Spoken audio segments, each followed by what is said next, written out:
Okay, we're live. Hi, everyone. Thank you so much for joining us. Welcome to Opera in Conversation.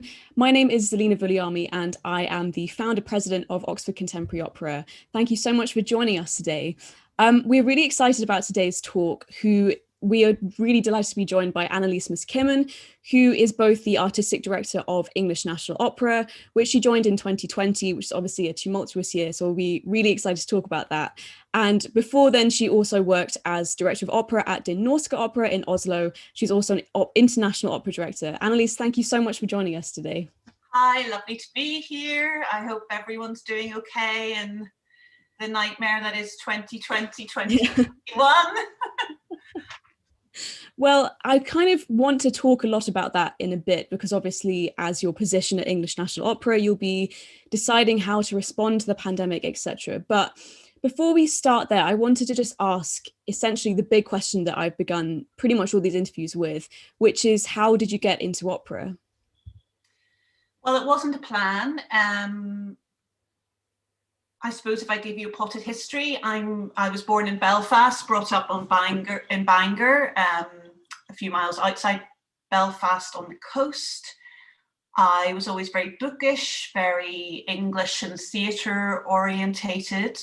When I was 11, I always sang in choirs and things. I went to a state school, and in one of the advantages of the Troubles was that we didn't have a lot of incoming professional art in Northern Ireland, and but that meant the kind of amateur scene was actually of an incredibly high standard. So I sang in choirs, and when I was 11, my father, who'd always had a good voice and sang in choirs, he turned 40, and my mother was desperate to find a present for him, and she saw in a shop a little sign saying, English well-regarded opera singer has moved to the area and is giving opera lessons. So she signed my father up for opera lessons. He started singing opera as an amateur. So the first opera I saw was The Magic Flute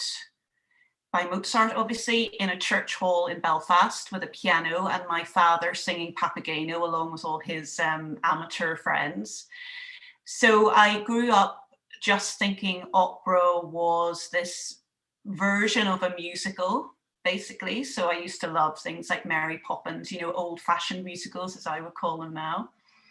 Then I went to Cambridge. I studied English literature, but I always sang, and then got into directing stage things, and people knew I was musical and I liked opera. So I had a mad old fellow in my college who had unearthed this, I'm sure some of you will have the equivalent, who had unearthed this unperformed opera by J.C. Bach, and he asked me to direct it. And from there, I just started in opera. I studied arts administration at City University after I did my English degree. And I thought, well, I'll go into some kind of arts land. Completely accidentally, while I was on that course. I'm telling you all these things just to make sure everyone realizes how random a career can be, because I think there's something quite intimidating about people who have plans. When I was on that course, I went to Glyndebourne with a friend of mine on the course, and I just tagged along because she was interested in casting. She had a coffee with the casting person there, who then said to me, tell me about yourself, Annilese. And at the end of the conversation, she said, oh, I think you're maybe a director rather than a manager. And I said, oh, that's interesting. Didn't think any more about it. Later that year, the artistic director, who was Graham Vick, a man, very esteemed director, some of you will know, said at a meeting, why do I never have any female assistant directors? Why do you only give me men? And this casting person said, oh, hang on, I met an interesting woman, and I got a call. And then I started working at Glyndebourne.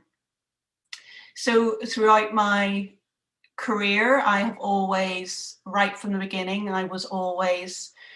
I had a foot in both camps. I was always directing, but I always had managerial responsibilities as well. So that's what's interested me most in my career, because the dialogue between the art and the business is a very complicated one, especially in opera, and I've always had a foot in both camps. So that's a long story, but I think it's kind of happened by accident and by the fact that along the way I was able to be in the right place at the right time, and I had a lot of people who gave me opportunities.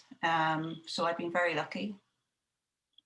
No, that's great to hear. And we actually had Sir Graham Vick on our show a couple of weeks ago, and he was just a fantastic person to talk to. I highly recommend that episode if you haven't watched it already. It's interesting that you mentioned then that dialogue between business and art. Can you go into that a tiny bit more, especially how that relates specifically to the role of the director then? Director or artistic director? Firstly, director, and then I'd like to talk a bit more about being an artistic director later on. Well, I can only say that for myself as a director, when I go into a company as a freelancer, I have much more of an understanding of the pressures on that company and how it works and its resources and its capabilities and its pressures. And those are, some things are held in common by all opera companies, large and small, but each has a particular area of difficulty. So I suppose as an artistic director, you understand that every artistic decision is financial and every financial decision is artistic. And it's your job to reconcile those two opposites, as well as reconcile the opposite that's built in terms of, I think, an inherent conflict between theatre and music. So as an artistic director, what you embody is often the point of most friction between the opposite urges that the art form deals with. When you're a director, as a freelance director, obviously part of the artistic director's job and the company you're going into is to protect you from a lot of that friction. And the protection can be active in terms of making sure those conflicts or stresses don't come near you. But at the same time, it's also about saying to a director, when you hire them, this is what I require from you. This is what our company does. This is what the company is good at. This is what it has problems with. It may be cash poor and resource rich. It may be in one place you work, getting actors to be part of the show is a nightmare financially. But in another place you go and you say, can I have 30-year-old men who are 5'10", and they go, yeah, no problem.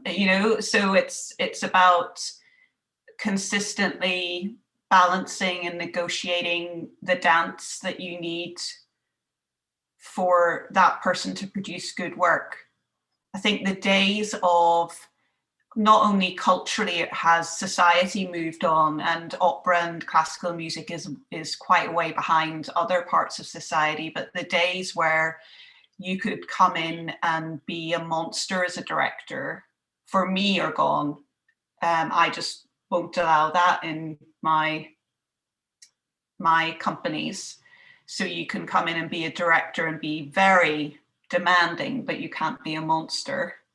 And part of that is also that as a director, you want to have all of your possibilities left open to you. But as an artistic director, you have to have a dialogue and say, actually, not everything is possible. But a lot of that is about choosing the right person for the company and the culture and the audience, and also the right piece for that person to do the right project. Because a lot of frustrations that happen for directors in terms of that complex relationship between producing art but having a budget. A lot of the conflicts there that freelance directors suffer from is actually because the artistic director has put the wrong person together with the wrong project, I find. Yeah, thank you for giving that sort of overview. It's really interesting to hear about how all of these things sort of interchange within a dialogue with each other. So, I mean, just briefly, I wanted to talk a bit about your experience primarily as a director, and then we can move on to the more artistic directing. You said, as I think quite rightly, that you refuse to work with people who are, difficult, who don't treat the cast properly, etc. And in some of our previous talks, particularly with male opera directors, we've had a slight discussion of how potentially more women directors can influence the operas that we are seeing, particularly obviously including that sort of female perspective, which I think is an interesting issue, particularly because opera is known for its representation of women. I wanted to ask you whether you think that that is true, that women directors will kind of influence these themes, and whether it might be something that we're seeing more on the operatic stage these days, or whether we've got more sort of work to do, essentially. I mean, that's a huge conversation. I think the way I would look at it is that female directors deserve the right to have as much freedom and space to make work as male directors. So I think as a industry, we've got to stop saying to women directors, okay, how are you going to, solve the operatic problems of female representation, and instead say to male opera directors and male artistic directors, what has opera lost by the structural neglect of female talent on all levels? I have never heard a male director ask, tell me about your characters. How do you make your men strong characters? Whereas women all the time have to turn up and overcome hundreds of years of operatic neglect and stereotyping and invisibility all the time. And I think it's not up to, in all areas of society, it's not up to the previously oppressed to overturn oppression. It's about those people being given space to be fully human and make the art they need to make.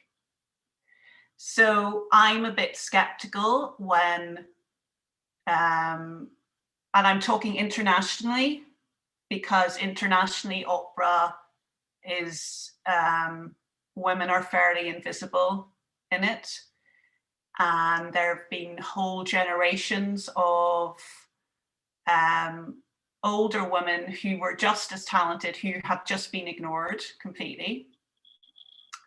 And I would like to think that one of the advantages, if you come into work in ENO as a woman, or anyone actually who isn't traditionally one of the types of people who made opera or sang opera or worked in opera in whatever area, whether that be a female director, a female composer, or a woman who wants to work on the stage crew, that actually, if you're working with me, I see you first as a human being.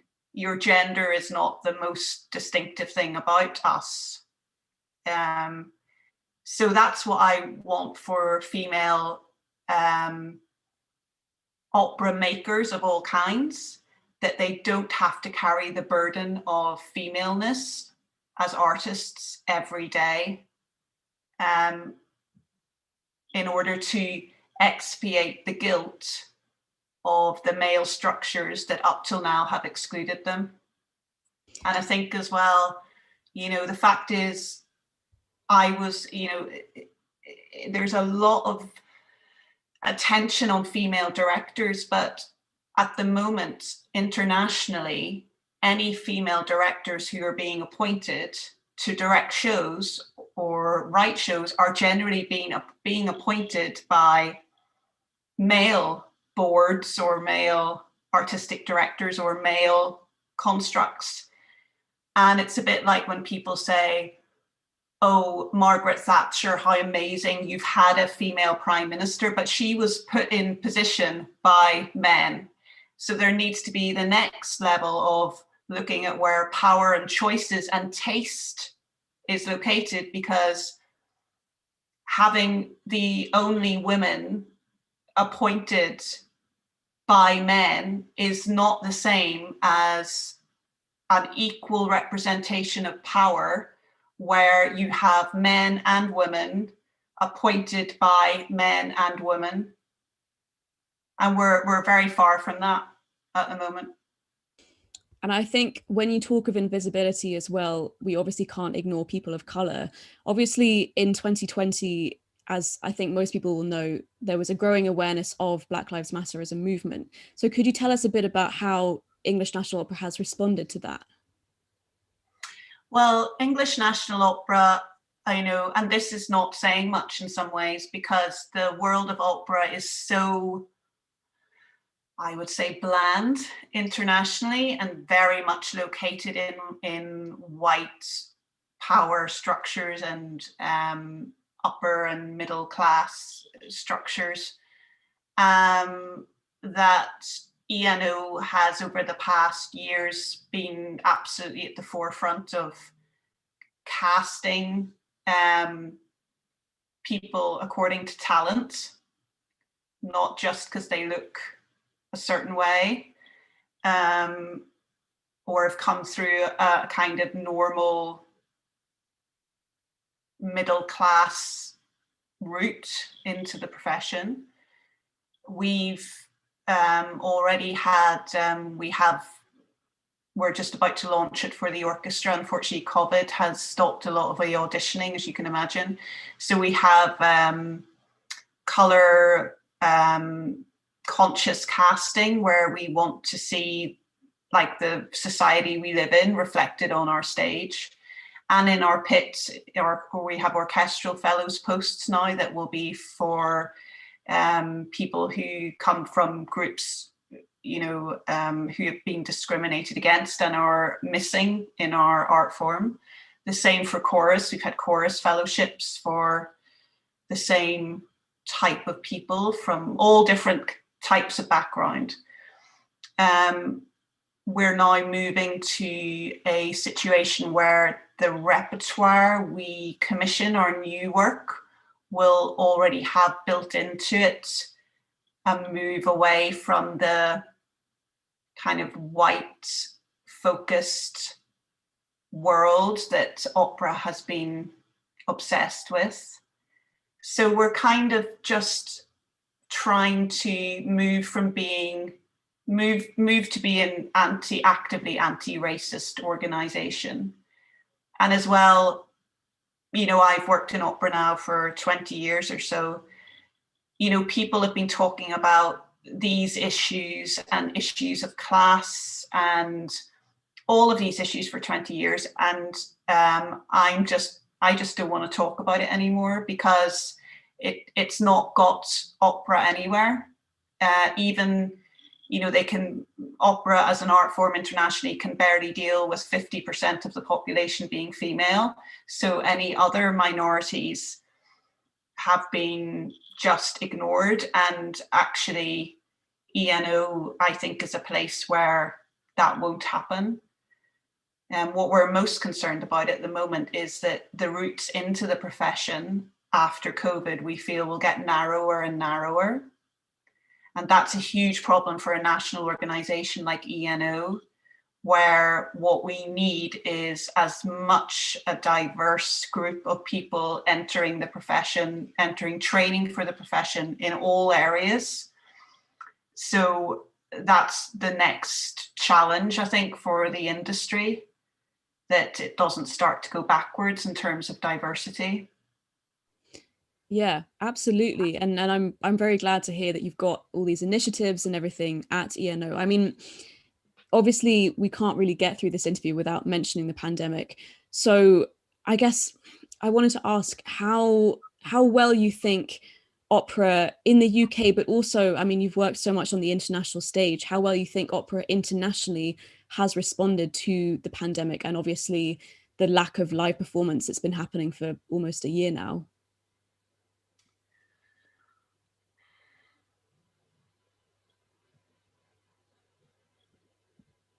It's very hard to make sweeping generalizations. I think I can only really talk about ENO.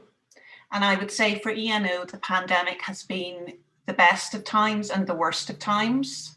And by that, I mean the worst of times because it has been horrendous in very many ways for the profession and for ENO. And we've had to lose colleagues who didn't deserve to lose their jobs. We've had to cancel projects that we didn't need to cancel.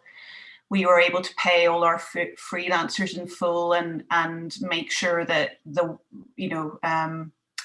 projects that were postponed could be saved, or projects that had to be cancelled, we were able to pay part of fees and then re-employ people on something in the future. So it's been a constant battle, especially because I'm extremely lucky, as are my colleagues who are employed, that we've been able to be furloughed and keep our jobs thus far. But we can't survive without freelance talent. And that's been extremely worrying because although the government have been very helpful with things like the furloughing, we also, I'm sure a lot of you know about, there was this huge amount of money, which actually isn't huge when you see what it has to cover, but we've been given we're given a loan that we have to pay back in order to get us through to April.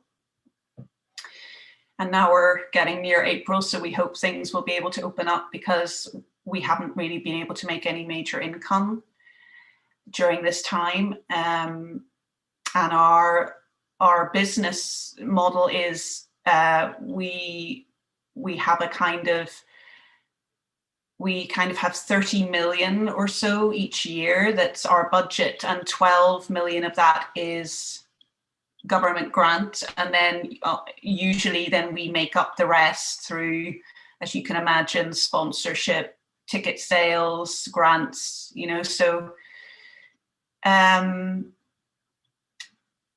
extremely worried about the opera industry and the wider profession because, as you know, many of the freelance theatre workers who we're completely symbiotic with and freelance opera singers have just fallen through the net in the government's support for self-employed people, which is just devastating. So that's been incredibly hard. On the other hand, ENO has worked consistently throughout the pandemic, and we've decided, well, I found it incredibly inspiring and fruitful a time, because if art is art, it can't just be entertainment. It has to have a core to it and a mission and a vision to it, that when the going gets tough, the tough get going. And ENO is one of the very few organizations. Large opera companies by their nature are often like big ships that it's very hard to turn them quickly. They're hugely complex. They have such differing kind of conflicting elements to them often. They can be very unionized, and I'm a great supporter of unions, but that sometimes in other countries especially means everything is very slow moving. ENO has always been light on its feet, experimental and courageous. So I was able to go into the organization and say, listen, it's a pandemic. We can't sit and do nothing. What are we going to do? And what's going to be healing and useful? And actually give work to people. So we did this drive-in live Bohème, this drive-in opera, which was a huge success and a huge, it was kind of staged like La Bohème was happening at Glastonbury. So it was a big outdoor thing. And that was a big success. And we did that under COVID conditions, with not only for the artistic value of it, and Sky broadcast it to huge thousands and thousands of people, but also so we could be, I always say ENO is the research and development wing of the opera industry, because it enabled us to prove to ourselves and to our colleagues in other countries and that you can do this. And it was like, I cannot tell you, it was like a military operation. I did spend months saying it would be easier to put together a ring cycle than do this La Bohème in a car park. But that's because it was like army level planning in order to keep people separate, so that if someone got COVID and went down, they could only take their cell down. And we did it very successfully. And then while we were working on that, we've also had huge broadcast opportunities open up to us. So we did a very successful Mozart Requiem, because I don't know if you remembered, but it looked like at one point in September, I think it was, that we could open up again, theatres and things. So we'd actually planned to open up the theatre in September. And I didn't want to go in there with, the Barber of Seville. I just thought, well, we're not doing that. It's been a really hard time for a lot of people. So we did the Mozart Requiem. That sold out in a couple of days. The hunger to get back to hearing live music is so strong. Unfortunately, then we had to cancel the audience because it wasn't safe with the R number rising, and we broadcast that on BBC Two, and it was a huge hit. And as you know, some of you will know, getting classical music onto the BBC Two is really difficult, and that was a huge win for them, that they had confidence in it and it did so well. So we're doing more for them. And then the other thing was, we wanted to confront the reality of COVID, and we've spent a lot of really intense, inspiring, moving time with we did a pilot project with Imperial NHS Trust. As you know, a lot of people are suffering from long COVID and have huge psychological and physical effects from COVID. And we wanted to prove that the act of singing, even for non-singers, could be used psychologically and physically to support people. And the results have been staggering. So that pilot has been so successful, and it's based all on opera lullabies. And the pilot, the feedback from the participants was so good that now it's being rolled out nationwide. We can't cope with the demand from both NHS trusts across the country and from people contacting us directly, wanting to get access to it. So coming up next, we've got a huge announcement about a major new international, I'm not allowed to say anything now, it's so frustrating, thing coming up that kind of is the biggest thing an opera company can do. And then we're also doing something crazy with the BBC and comedians. And then we're doing another BBC event with the most famous kind of English language choral piece. So it's been very strange. We've never been busier. We've never been more inspired. We've never been so sure of our vision and mission. And I'm surrounded by amazing, amazing people in the company with all sorts of talents, all sorts of backgrounds, who are just, who see what they do not as entertainment or as something indulgent, but actually a real kind of public service, because that's what I think art is, and especially as we all know, the terrible mental health consequences of what's happening in this country at the moment. I think there is no doubt that my organization sees that its next years are going to be about answering really profound needs in society. And sometimes that can be entertaining, don't get me wrong, but it is a calling that we're evangelical about, really. So we're kind of, the only way I can say is we're physically absolutely exhausted, incredibly privileged that we've been able to keep working, but also kind of psychologically and artistically somewhat renewed. So it's been very, very mixed feelings to have that amount of distress, to have a lot of distress. And obviously people in the company, people have lost people to COVID. It's like any other workplace. It's got many different stories. But I think all of us, I'm sure people on this call as well, know it has been a very strange time, and it's been a strange time for ENO as well. Yeah, absolutely. I mean, a strange time it is definitely one way of putting it. I mean, I personally was really, really happy and excited to see all of those different things that the ENO was doing. For example, like the breathe, getting people to breathe. And I think I also saw somewhere that your costume department were even designing scrubs for the NHS workers and everything. And it's been so refreshing for me as a young person who lives in the UK and is interested in opera. It's been so refreshing to see a UK-based opera company responding to the pandemic in such an inspiring and, dare I say, helpful way. And I'm sure that we're all very excited to hear about these mysterious projects that you have coming up.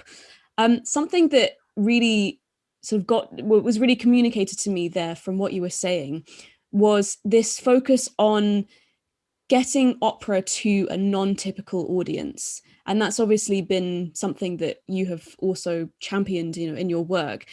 Do you have any advice for those of us who are young opera makers who want to do this, but maybe don't have the resources that something like ENO does have? Well, I'd like to say reassuringly, I worked for nothing, with nothing, right from the beginning of my career. Some of my happiest times were doing that. I was always able to, I had the privilege of supporting myself because I would go and be a very bad receptionist and then go back to making shows. But one thing I would say to you is I can tell you with absolute clarity that the best work I have seen is not the work that has had the most money spent on it. And that should be remembered at all times. And in fact, some of the worst opera work I've seen, and the thing that has really has really alienated opera in many ways, is the work that has had the most money spent on it. And I think going forward, one of the advantages of COVID might be that there is a refocus on ideas, and in that you still need money, of course, but nothing beats a good idea that is based on a profound understanding and respect, or healthy disrespect, for the piece itself. So I wouldn't, and I think the best opera that's ever been written has not been written for the biggest orchestra and the biggest cast. So, I always say, like if you look at what Monteverdi did with very little, if you look at what Benjamin Britten did with the chamber operas, those weren't big bucks. And I think what is also always misunderstood is, or forgotten, is that when those pieces were made, they weren't masterpieces. They arrived and people reacted to them, and some people liked them, some people didn't. But they were made often by very committed small groups of people who collaborated in sometimes happy and sometimes unhappy way, and they made something together. So I would never think, the word opera just means work, as you know. It's a nothing word, really. And I think one of the big failures of opera is that, and maybe it's got to do with it being a patriarchal construct, that it's just gone into this world where bigger is better. And I'm afraid that's not true, although there are some big operas that are really worth doing. But I actually think there are more possibilities and reinterpretations. And the brilliant thing is, if you're making opera and you've got no money, no one can criticize you for finding new ways to solve the problems. It's incredibly liberating. It's like a sonnet, only having 14 lines is, I think, more liberating than free verse. So yeah, don't worry. Money and big resources do not fabulous operas make. Well, I'm very glad to hear that, as I'm sure are many people in our audience. I might start turning to a few of our questions from our audience, actually, speaking of them. We have one question here where someone has asked, they've said, you did an arts management degree, which I think we mentioned before. Do you think this is something that people wanting to work in opera or theatre or the arts in general need these days to go into that kind of industry? No, I don't think so. I think you guys have so many resources at your fingertips now that, as long, I've got to say, I really think that if you're going to go,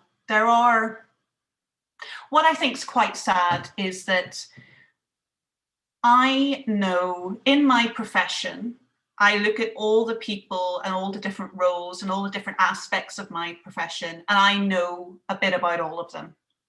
So I know, when I talk to an agent, enough about being an agent to understand their difficulties and possibilities and how I can help them. Likewise, my LX designer or my head of stage crew. So I think what's important is, whatever part of the industry you go into, you understand that your way of seeing things and your priorities are different to other people's priorities. And opera is a team sport more than any other. I've got it. Yeah, am I going to say this? Massive generalization. Massive generalization. A lot of people come into opera, say, from, when I think of, I'm not thinking of anyone in the UK, by the way. I know people who have been, say, appointed to be the CEO of an opera company, and they've come from theatre, and they've looked at opera and said, well, I can run this, no problem. And they get into opera and they go, oh my God, this is really, really hard. And I've got to say, opera is one of the most complex things you can get involved in any area. So I don't think you necessarily need to have an arts management course, or, dare I say it, any kind of course, to be part of it. But I think I would strongly recommend that you actually understand the complexity of the business that you're in, and you don't just sit in your area alone. So what is the best way then to develop those skills and understand the different aspects?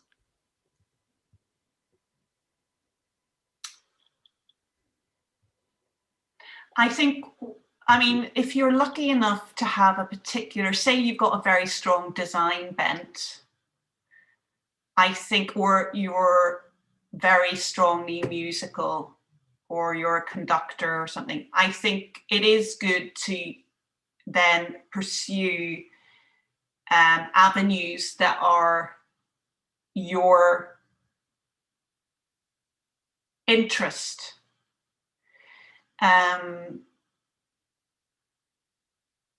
then once you can get observerships, you know, at the beginning when you're building your career, I personally think you just have to accept it's going to be a bit difficult for a while, and that all of the things that make it difficult will make it valuable.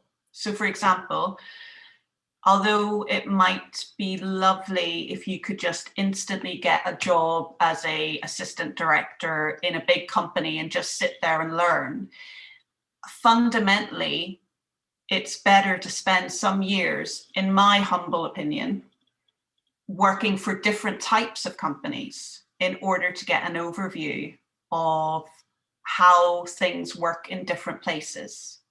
So I think one thing I've really enjoyed and learnt a lot from is the fact that I've worked in so many places that I understand there are multiple ways of doing things. So when I come to be an artistic director or a director, I have a repertoire of knowledge that is not just about, oh, that's how we do it in one place.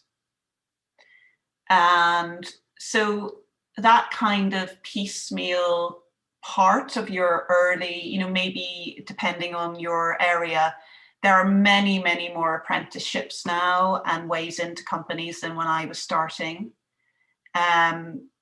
I really think that if you're in opera, you need to understand that you're in an international business. It is possible to have a career just in the UK at the moment because we're incredibly lucky that we have, you know, ENO, Royal Opera, we have all the regional companies, we have the summer festivals, we have tiny things, we have huge things. We're so lucky in the UK to have that diversity. I mean, I've worked in many companies where, in many countries where literally there can be only one or two properly funded professional companies. And I find that really devastating for all types of talent, because what happens then is that people get jobs and they stay in them from when they're 25 to when they're 65. And only when they move on is there another opportunity for someone. So I think the advantages in the UK, there's an awful lot going on. And I think that after COVID, things will be more difficult, but there will still be a lot of things going on. But I also would urge you to think about whether there are opportunities where you can experience international work in some way. Yeah, I mean that's definitely, this internationalness is definitely something that we have touched on a lot in other talks that we've done, which I guess sadly leads me to ask the question, which is, how do you think that will be affected by Brexit? Which is obviously something that, you know, is upcoming in the UK at the moment, which people, particularly in the music industry, seem to be very worried about affecting it. Oh, sorry, it's a bit of a negative question. Oh, I'm so sorry, because to be perfectly honest, I feel guilty, because one of the consequences of the Good Friday Agreement in Northern Ireland is that I have an Irish passport and a British passport. And I would urge anyone who has any links to Ireland to please apply for your Irish passport, or just check the rules, because we would like more of us about.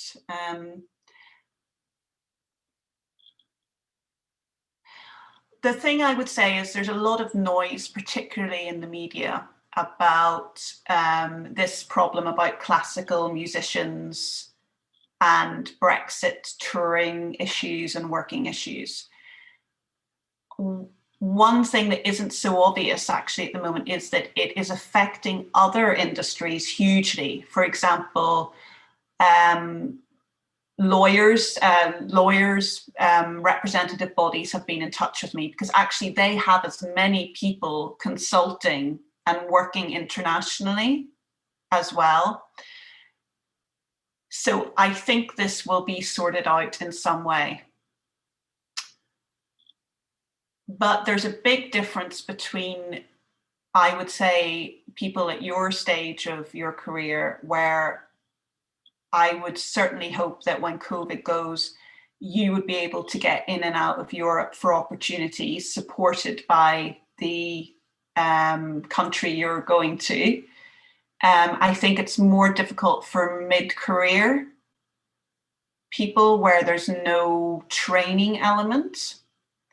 I would say that there are a lot of people who feel that they're not being asked back to work in places in Europe or further afield because people just think, well, this is going to be a nightmare and we'll just get someone else. So that is sad, and I hope it's temporary. I think there is a big question over, as you know, the environmental impacts of a lot of travel in the opera industry needs to be looked at.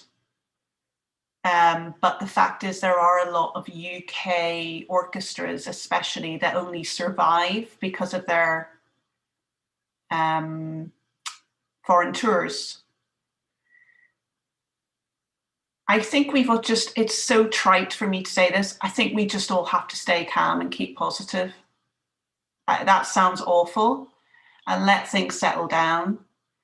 But it's not helpful, and it's hugely ironic to me because just in my own life, I can see how basically the UK has used the arts as soft power in order to establish its relationships, make inroads into countries where it can't do in a more direct political way. And it is staggering to me when the creative industries as a whole, I think they contribute 13 million to the economy every hour of every day. And they are one of our biggest export. And I don't know why the protection of that hugely valuable commodity has not been as much of a priority as the fishing problem or all of these other things. I don't know, but what I would say is that after living in a lot of different countries, what is happening more and more, and I think your generation, I hope, is more aware of it, and that we can get ourselves a little bit more organized, that I would say that the arts in general is fighting over scraps at the moment.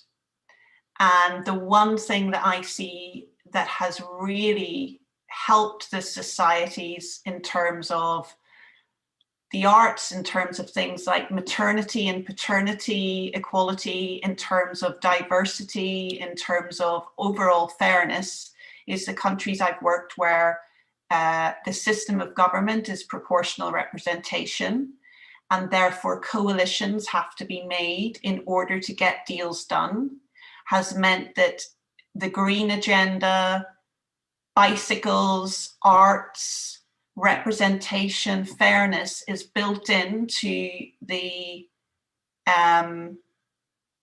work of the state going forward. And I more and more think that we've got to, those of us who value things like the arts and freedom of movement and all of those things, even in a post-Brexit world, it's just not going to be able to be leveraged to everyone's benefit until we profoundly look at the structures of our democracy rather than being forced to fight for relatively tiny amounts of money compared to places like Germany or those places that they've gone, oh my God, we've got a pandemic, we've got huge problems, we're going to give more to the arts because they are so crucial to how a society is going to get through this all together. Yeah, absolutely. And it's definitely easy. I think I can speak on behalf of several people to, if particularly my age, to feel quite bleak about the future of going into opera when we have all of these different things happening. Um, I just wanted to turn to just another question from our audience, which is slightly different from this kind of general politics topic that we've been discussing, which is um, what is, well, I guess, what is number one, your process, and number two, your priorities when you're directing an opera? It's quite a broad question, but if you have any sort of insights into that, it'd be great to hear them. Oh, golly.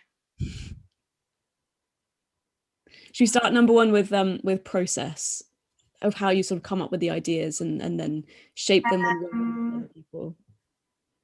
Well, I can say that I view the role of the director, and there are people who think completely opposite to me. There are people, regie theatre people, who think that this is what you do, and this is my concept and my kind of concepts and my working processes, and then I just stuff everything into this frame, and that can be very successful.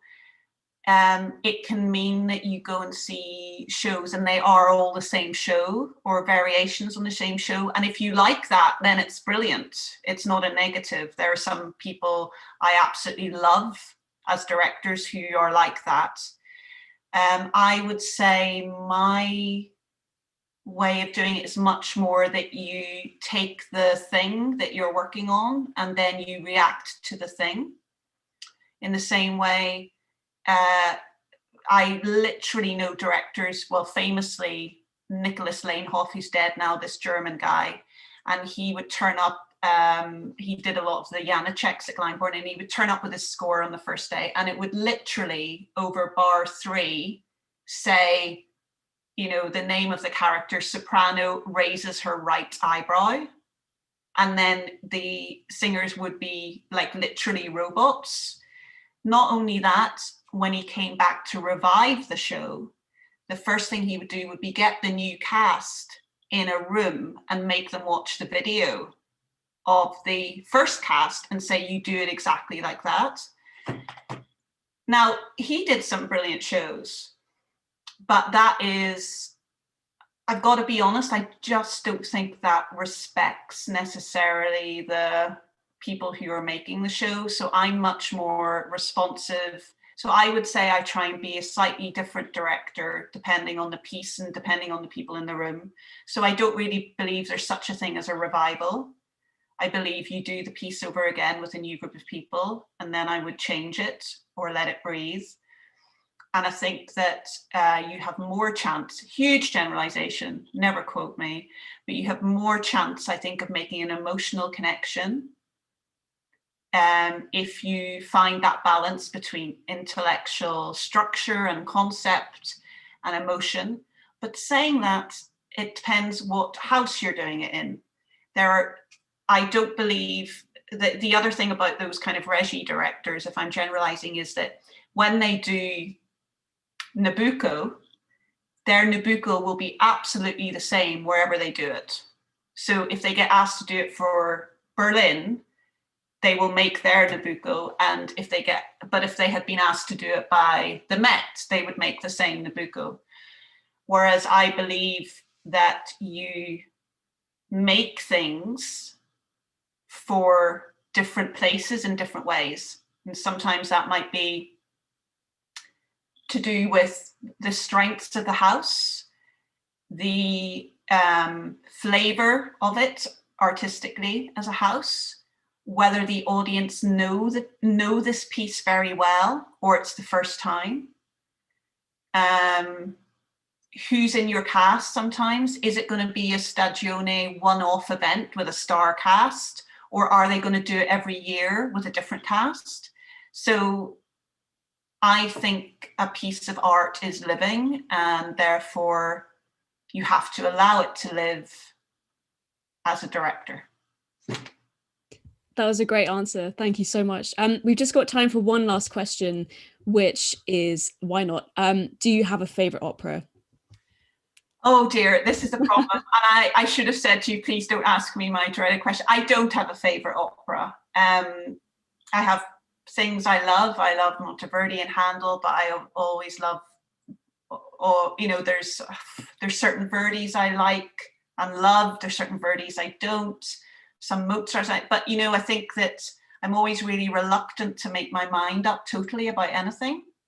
And as well, I can tell you now that there are pieces that I loved in my 20s and now I'm in my 40s. They do nothing for me. So that's also very important. And a really lovely thing about opera is that you grow with these operas. And likewise, things I really did nothing for me in my 20s now do a whole lot for me in my 40s.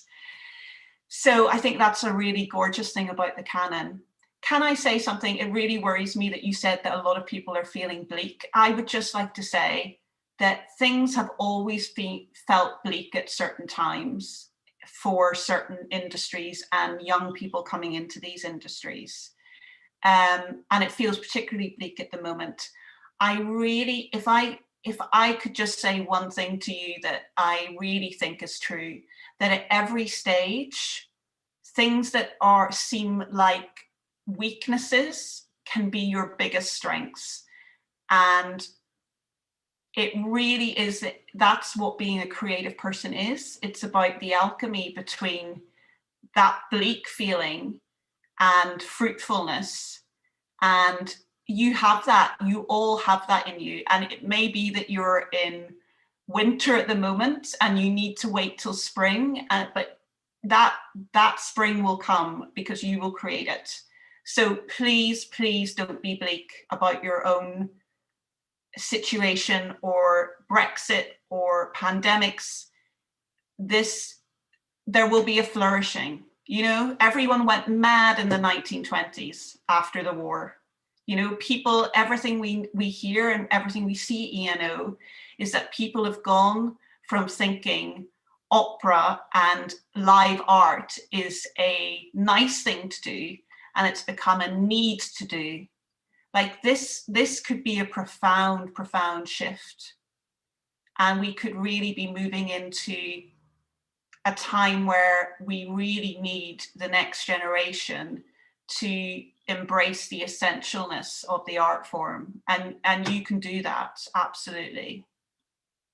Well, what a great note to end on. Annilese Miskimmon, thank you so much for joining us for our talk today. It was really, really great to have you and to hear what you had to say.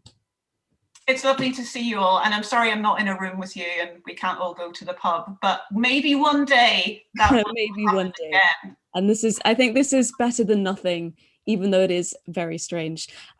Please join us next week for our talk with the soprano Danielle Denise. That will be on February the 23rd at 6 p.m.